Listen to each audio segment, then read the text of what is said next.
तो चलिए खबरों में आगे बढ़ते हैं। अब रोहिंग्या शरणार्थियों को लेकर केंद्र ने सुप्रीम कोर्ट का रुख किया है। केंद्र द्वारा रोहिंग्या शरणार्थियों पर सुप्रीम कोर्ट में हलफनामा दायर किया गया। बता दें कि अपने इस हलफनामे में केंद्र ने कहा है कि भारत में शरणार्थियों के रूप में विदेशियों को पूरी तरह से स्वीकार नहीं किया जा सकता।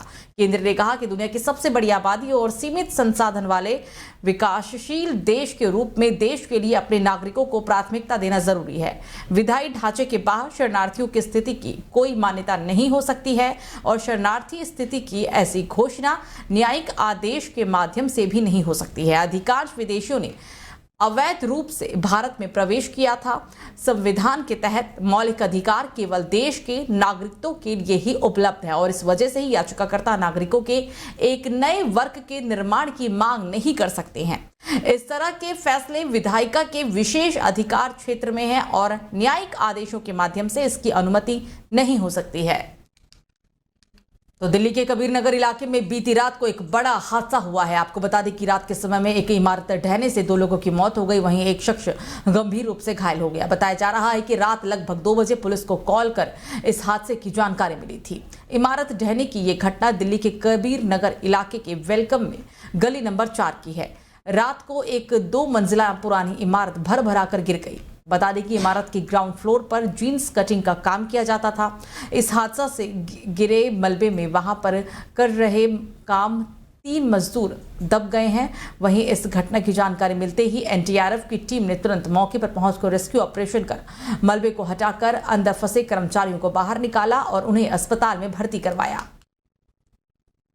तो वहीं दिल्ली शराब नीति मामला काफी दिनों से लगातार सुर्खियों में बना हुआ है और इस मामले में अब ईडी लगातार दिल्ली के मुख्यमंत्री अरविंद केजरीवाल को पूछताछ के लिए समन भेज रही है। वहीं सीएम केजरीवाल के समन को गैर कानूनी बताते आ रहे हैं। आज एक बार फिर से सीएम केजरीवाल को ईडी ने पूछताछ के लिए बुलाया, लेकिन आज भी सीएम केजरीवाल के सामने ईडी के सामने वो पेश नहीं होंगे, ऐसी उम्मीद जताई जा रही है। साथ ही आपको बता दें कि मुख्यमंत्री अरविंद केजरीवाल ने फिर दिल्ली हाईकोर्ट का दरवाजा भी खटखटाया है। केजरीवाल ने दिल्ली हाईकोर्ट से अंतरिम राहत मांगी है। हाईकोर्ट में दाखिल याचिका में अरविंद केजरीवाल ने कहा है कि वो मामले की जांच में सहयोग करने के लिए पूरी तरह से तैयार है, लेकिन प्रवर्तन निदेशालय यानी कि ईडी उन्हें गिरफ्तार करने के लिए इससे रोका जाए और उन्हें गिरफ्तार नहीं किया जाएगा, इसका गारंटी भी दिया जाए।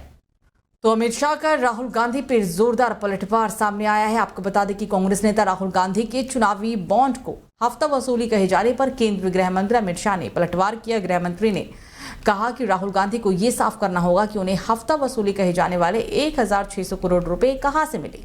बॉन्ड को हफ्ता वसूली बताने वाले राहुल गांधी को भी जवाब में 1600 करोड़ रुपए मिले हैं। उन्हें स्पष्ट करना चाहिए कि उन्हें वो हफ्ता वसूली कहां से मिली है।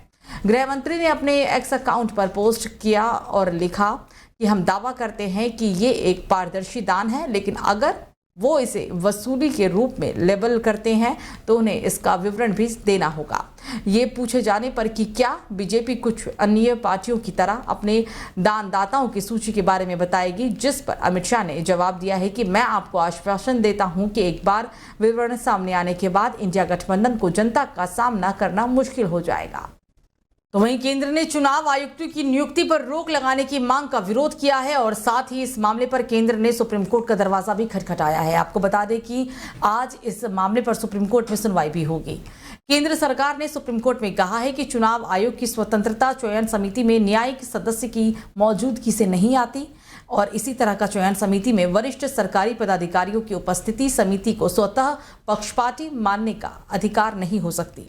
सरकार का यह भी कहना है कि ये माना जाना चाहिए कि उच्च संवैधानिक पदाधिकारी जनहित में अच्छे इरादे से निष्पक्षता के साथ काम करते हैं।